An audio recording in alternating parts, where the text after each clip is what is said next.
สนับสนุนกฎหมายคู่ประชาชนโดยชมรมทนายความจังหวัดพัทยากฎหมายคู่ประชาชนนะครับเป็นรายการใหม่จากทีมทีวีพัทยาที่จะออกอากาศเสาร์นี้เป็นเสาร์แรกครับเสาร์ที่10กุมภาพันธ์และพรุ่งนี้วันอาทิตย์ที่11นะครับก็เป็นอีก1วันนะครับที่พี่น้องชาวบ้านทั่วไปนะครับต้องรับทราบนะครับว่าเบื้องต้นเนี่ยนะฮะกฎหมายที่เราจะไม่ถูกเอารัดเอาเปรียบและบางทีนะครับเรารู้เท่าไม่ถึงการเนี่ยนะครับมันย่อมที่จะทำให้เกิดผลเสียได้เพราะฉะนั้นแล้วนะครับหลากหลายวิธีการต่างๆนานากลุ่มแก๊งมิจฉาชีพรวมไปถึงเหตุการณ์ต่างๆนะครับที่เราพึงควรระวังและก็ต้องใช้ความระมัดระวังเป็นอย่างมากนะครับในการที่จะใช้ชีวิตอยู่บนโลกแห่งนี้เพราะฉะนั้นแล้วกฎหมายคู่ประชาชนนะครับวันนี้ก็จะเป็นเรื่องที่เกี่ยวข้องกับการโพสต์บน Facebook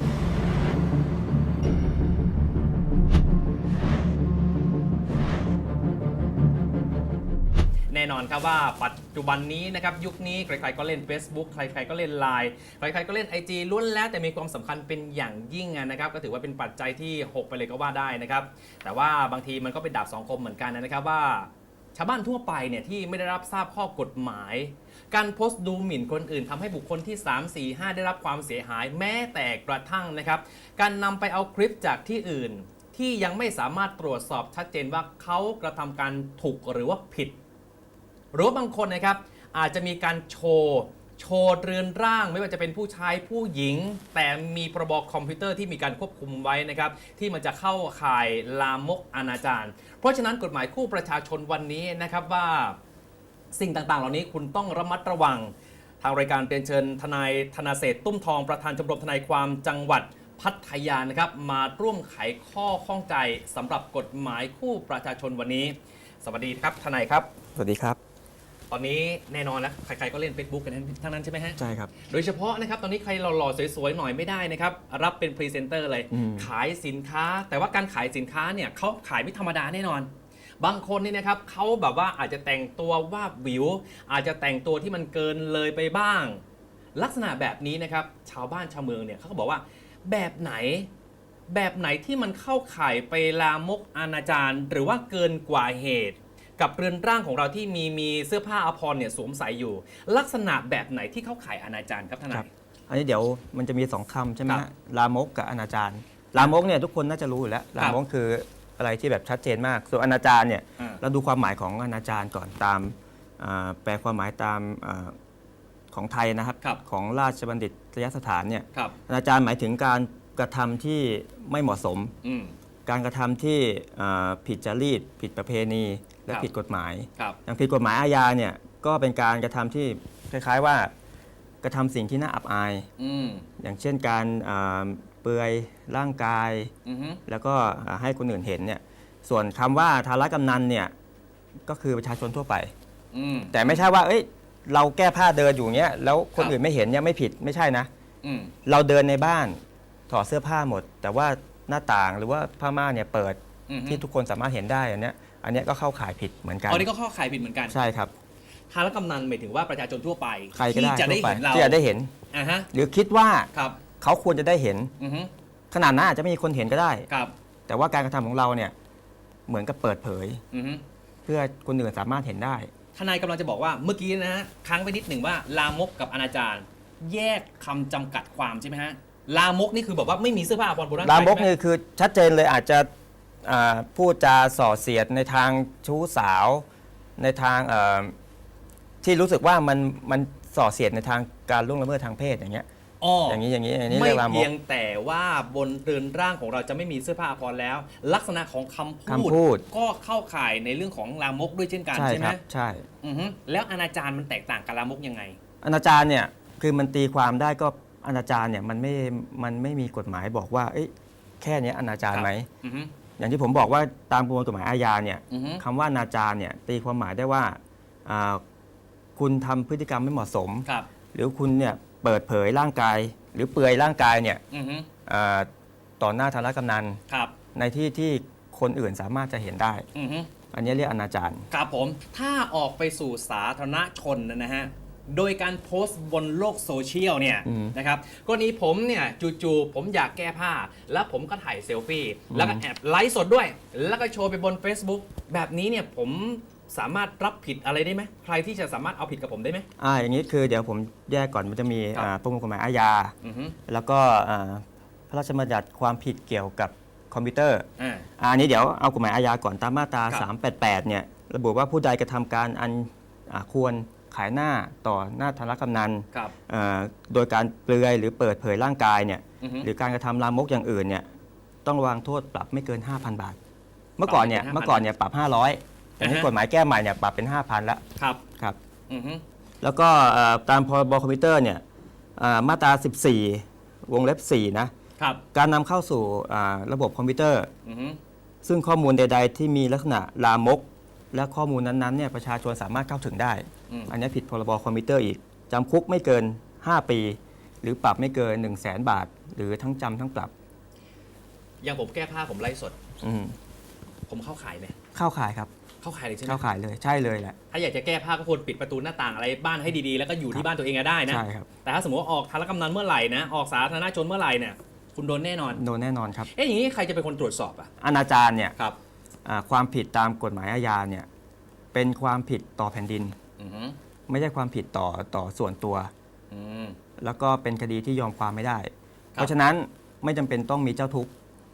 อืม ตำรวจสามารถที่จะจับกุมได้เลย ถ้าเกิดเห็นซึ่งหน้าเนี่ยก็จับได้เลยเดี๋ยวนั้น ครับ แต่ถ้าเกิดว่ามาเห็นตามคลิปเนี่ยตำรวจก็ต้องส่งหมายเรียก อืม ให้มาพบก่อน อย่างเมื่อกี้ทนายบอกว่าถ้าเป็นคดีอาญา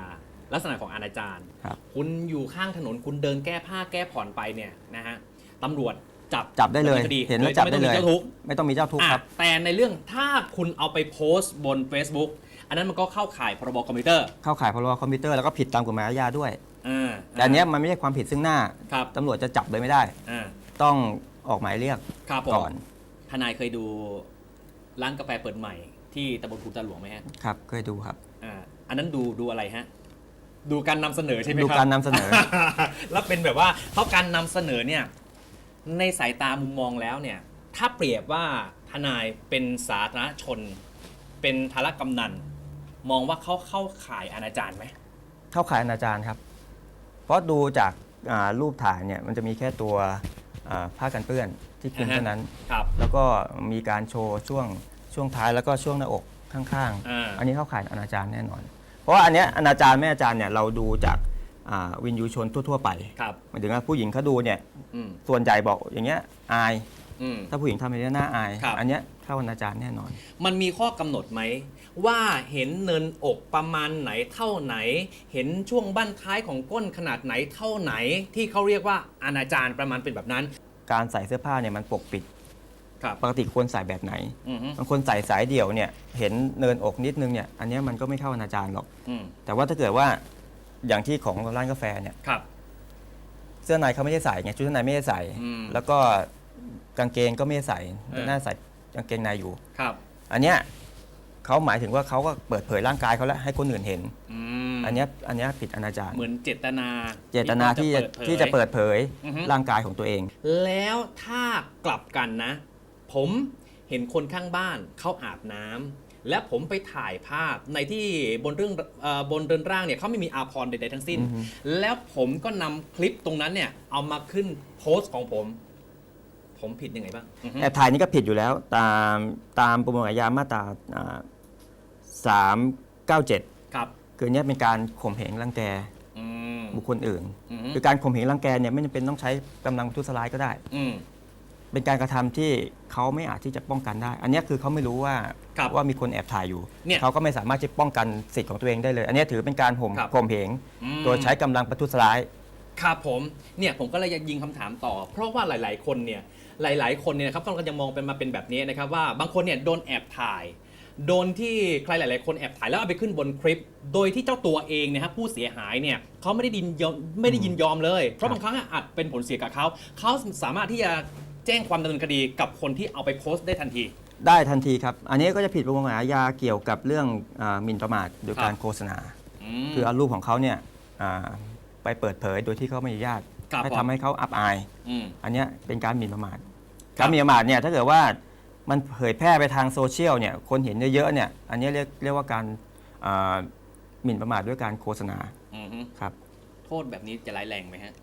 ตามประมวลกฎหมายอาญามาตรา328 อืม เป็นการหมิ่นประมาท โดยการโฆษณา มีโทษจำคุกไม่เกิน 2 ปี ปรับไม่เกิน 200,000 บาท หรือทั้งจำทั้งปรับ อันนั้นแน่นอนเลย แน่น ทั้ อง นเลย จำทั้งปรับเลยนะ ใช่ครับ อันนี้ถ้าเกิดโพสต์เข้าไปใน Facebook เนี่ยมันก็จะผิดพรบคอมพิวเตอร์อีกหมายถึงว่าเรานำเข้าเนี่ยเสื่อลามกอนาจารเนี่ยจำคุกไม่เกิน 5 ปี ปรับไม่เกิน 100,000 บาทหรือทั้งจำทั้งปรับ อย่างนี้แยกเป็น 2 ประเด็นสิ คดีอาญาประเด็นหนึ่ง ครับ ที่ตำรวจสามารถเอาผิดได้ ครับ แล้วก็ความผิดตามพรบคอมพิวเตอร์ ใช่ นั้นอีกเซตหนึ่งต่างหาก ใช่ครับ ดูเหมือนจะหนักกว่าด้วยซ้ำแน่ หนักกว่าครับพรบคอมพิวเตอร์หนักกว่า อืม แล้วเป็นคดีที่ไม่ยอมความไม่ได้ ครับครับ ไม่จำเป็นต้องมีเจ้าทุกข์ อือฮึลักษณะที่ผมเนี่ยไม่ชอบบุกเพื่อนผมคนหนึ่ง แล้วผมก็ด่ามันบน Facebook แบบเนี้ยแล้วเพื่อนผมคนนั้นสามารถเอาผิดกับผมได้ปะ ก็อย่างแรกเลยถ้าเกิดว่าเขาเสียหายนะหมายถึงว่าการกระทำของเราเนี่ยทำเขารู้สึกว่าเขาเสียหายอับอายถูกผู้คนทั่วไปเนี่ยดูถูกเหยียดหยาม อือฮึ อันนี้ก็ผิดตามประมวลกฎหมายมาตรา 328 เขาสามารถที่จะฟ้องผมได้ใช่ไหม แจ้งความร้องทุกข์หรือฟ้องเองได้เลย อย่างนี้ผมโดนเยอะไหม ก็จำคุกไม่เกิน 2 ปีปรับไม่เกิน 200,000 บาท แต่อันนี้จะไม่ผิดพรบคอมแล้วนะเรื่องการหมิ่นประมาทเนี่ยพรบคอมฉบับใหม่เนี่ยเขายกเลิกไปแล้วเรื่องหมิ่นประมาท อือฮึ ครับอันนี้ ครับ ใช้ ผม กฎหมายอาญาอย่างเดียว ลักษณะคำพูดที่เราโพสต์ไปบน Facebook เนี่ยนะฮะมันเข้าข่ายส่อเสียด หรือว่าทำให้บุคคลสาธารณชนโดยทั่วไปเนี่ยดูถูกเขาหรือว่าเกลียดชังเขา อือฮึ หรือว่าทำให้ก่อเกิดให้ความเสียหายใช้ดุลพินิจแบบไหนอะไรยังไงฮะทนาย ก็ใช้ความรู้สึกของคนทั่วๆไป นี่แหละว่าคำพูดแบบเนี้ยถ้าเกิดคนที่ถูกกล่าวหาเนี่ย ครับ เขารู้สึกว่าเขาเนี่ยถูกเหยียดหยามจากคนที่อ่าน อืม ก็ดูจากสมมติว่า Facebook เนี่ยมันก็ ครั จะ บ มีคอมเมนต์ใช่ไหม นะฮะ ถ้าเกิดดูในคอมเมนต์เนี่ยแต่ละคนที่เข้ามาก็ด่าต่อเนี่ยด่าคนที่ต่อไปเรื่อยเนี่ยก็รู้สึกว่าเขาถูกเหยียดหยามแล้ว ครับผมแล้วลักษณะของการดูถูกเหยียดหยามใช่ไหมฮะอย่างนี้ผมเป็นคนที่ด่าเพื่อนผมนะครับบน Facebook อันนั้นผมก็เข้าข่ายผิดกฎหมายอาญาใช่ไหมฮะ ใช่ครับ แต่เผอิญเนี่ยเพื่อนผมที่ผมด่าเนี่ยมันก็กระทำการที่มันผิดต่อสังคม อืม อย่างนี้ผมมีความผิดไหม อันเนี้ยมันมีกฎหมายยกเว้นไว้ ถ้าเกิดว่า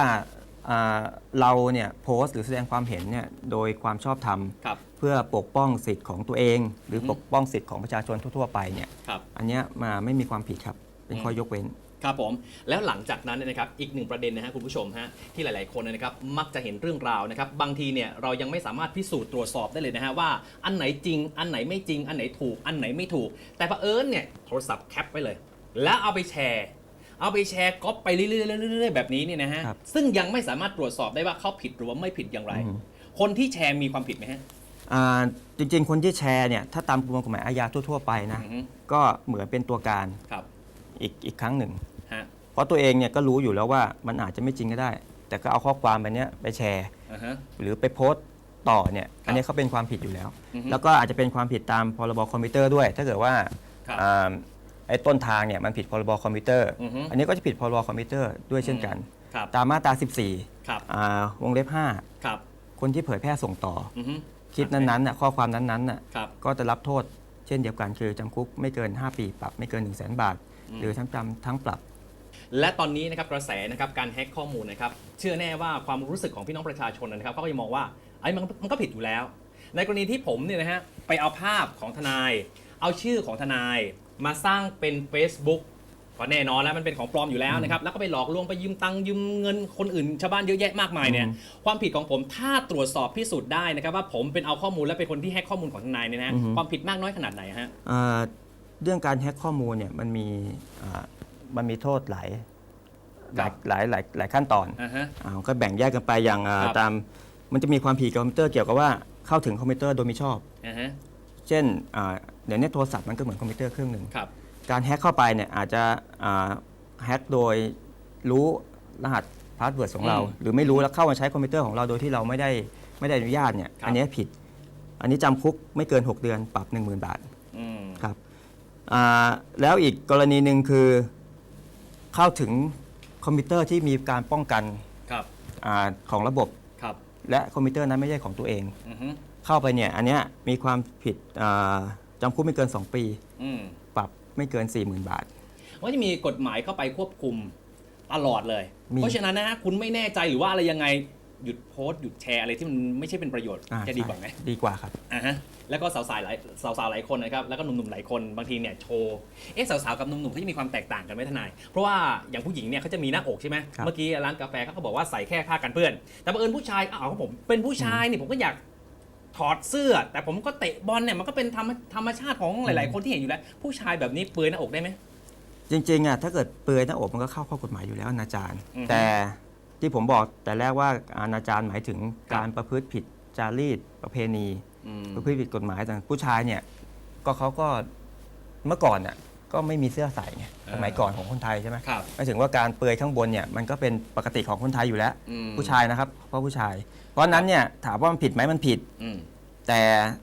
โดยจารีตแล้วเนี่ยมันก็หมายถึงว่ายอมกันได้อรุ่มอร่วยได้ แต่ถ้าเกิด ม คุณ องด้วย แก้ เจตนาด้วย ใช่ แต่คุณแก้ข้างล่างเลยเนี่ยอันเนี้ยผิดแน่นอนไม่ว่าผู้หญิงผู้ชาย ครับก็ดูองค์ประกอบรวมด้วย ใช่ครับ อย่างนี้ใช่ไหมฮะ ครับ นี่คือเรื่องราวนะครับคุณผู้ชมการโพสต์การแชร์ หรือว่าแม้แต่การกระทำนะครับที่มันส่อเข้าไปในเรื่องของ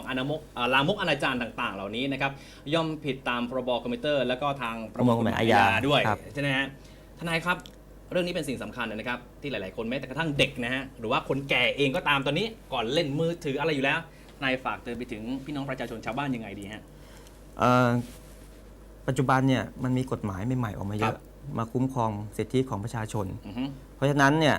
กฎหมายเก่าบางทีเนี่ยเราอาจจะรู้ ครับ แต่ว่าอาจจะเปลี่ยนแปลงไปแล้ว อย่างเช่นที่ผมบอกว่าอนาจารเนี่ย อืม เมื่อก่อนปรับ ครับ 500แต่นี้ปรับ 5,000 อืม อันนี้กฎหมายใหม่มันเปลี่ยน อืม ประชาชนก็ต้องศึกษากฎหมายให้ดีขึ้น ครับ แล้วก็การแชร์การโพสต์เนี่ยก็ต้องดูว่ามันเป็นประโยชน์กับเราไหม อืม ถ้าเกิดเป็นประโยชน์กับเราเป็นประโยชน์กับสังคมอย่างเงี้ยมันก็สามารถที่จะโพสต์ได้ ครับ แต่ว่าถ้าเกิดโพสต์เพราะความโกรธเคือง ครับ กลั่นแกล้งอย่างเงี้ยผมว่าไม่ควร อันเนี้ย ครับผม ผิดกฎหมายแน่นอน ดูเจตนาการโพสต์อีกทีหนึ่งนะครับว่าเขาทำให้บุคคลเขาเสียหาย หรือว่าได้รับความเดือดร้อนหรือไม่อย่างไร ใช่ครับ มีผลกระทบกับสังคมหรือไม่ ใช่ครับ นะครับอีกหนึ่งคำถามที่ชาวบ้านเขาฝากถามมานะครับบอกว่าหนูไปทำใบขับขี่หนูไปทำใบบัตรประชาชนสถานที่ราชการต่างๆ ไปติดต่อทำธุรกรรมกับทางเจ้าที่ตำรวจ ปรากฏว่าตอนนั้นน่ะอยากถ่ายเซลฟี่อยากจะไลฟ์สดในสถานที่ราชการแบบนี้หนูมีความผิดหรือไม่อย่างไร มีความผิดไหม อันนี้ต้องดูเจตนาของการถ่ายคลิปและการ ครับ ไลฟ์สดนะว่า อืม มีเจตนาที่จะทำให้บุคคลในเนี่ยเขาเสียหายไหม อ่า ถ้าเกิดเราถ่ายเซลฟี่ธรรมดาแล้วก็เจ้าหน้าที่ก็ทำงานปกติอันเนี้ย ครับ ไม่ผิดครับ ไม่ผิดนะ ไม่ผิดครับ เอาละครับนับว่าเป็นประโยชน์เป็นอย่างมากนะครับวันนี้กฎหมายคู่ประชาชนที่ออกอากาศ วันนี้เป็นวันแรกเสาร์ที่ 10 กุมภาพันธ์นะครับก็เป็นอีกหนึ่งเรื่องราวที่ยุคนี้ปัจจุบันนี้นะครับต้องมีความระมัดระวังเป็นอย่างมากเกี่ยวกับเรื่องของการใช้โซเชียลเน็ตเวิร์กนะครับและวันนี้ขอบคุณนะครับทนายธนาเศรษฐ์ตุ้มทองประธานชมรมทนายความจังหวัดพัทยาที่มาให้ความรู้และก็ให้ความกระจ่างเดี๋ยวพรุ่งนี้นะครับอีกวันหนึ่งนะฮะอาทิตย์ที่ 11 กุมภาพันธ์นะครับก็จะเป็นเรื่องของลอตเตอรี่เนี่ยนะฮะซื้อลอตเตอรี่มาตอนนี้มีปัญหาค่อนข้างเยอะซื้อลอตเตอรี่มาแล้วเกิดถูกรางวัลใหญ่ๆคุณจะต้องทำอย่างไร เดี๋ยวพรุ่งนี้ทนายธนาเศรษฐ์จะมาร่วมในรายการกันอีกครั้งหนึ่งกฎหมายคู่ประชาชนที่จะออกอากาศหลังข่าวอาชญากรรมทุกวันเสาร์วันอาทิตย์ครับวันนี้ขอบคุณทนายครับขอบคุณครับ สวัสดีครับ อย่าลืมนะครับคุณผู้ชมครับเดี๋ยวพรุ่งนี้นะครับอาทิตย์ที่ 11 กุมภาพันธ์ติดตามกฎหมายคู่ประชาชนที่จะออกอากาศนะครับหลังข่าวอาชญากรรมทุกเสาร์และอาทิตย์ตลอดไป กฎหมายสิ่งต่างๆ เหล่านี้เบื้องต้นเราควรจะทราบ เพื่อที่จะไม่ถูกเอารัดเอาเปรียบ หรือว่าความรู้เท่าไม่ถึงการของเรานะครับมันจะได้เป็นประโยชน์ว่าเราจะไม่เสียค่าปรับ เราจะไม่ต้องติดคุก เดี๋ยวช่วงนี้เราพักกันสักครู่นะครับ เดี๋ยวช่วงหน้าติดตามรายการข่าวอื่นๆที่น่าสนใจจากทีมข่าวทีม N News พัทยาครับ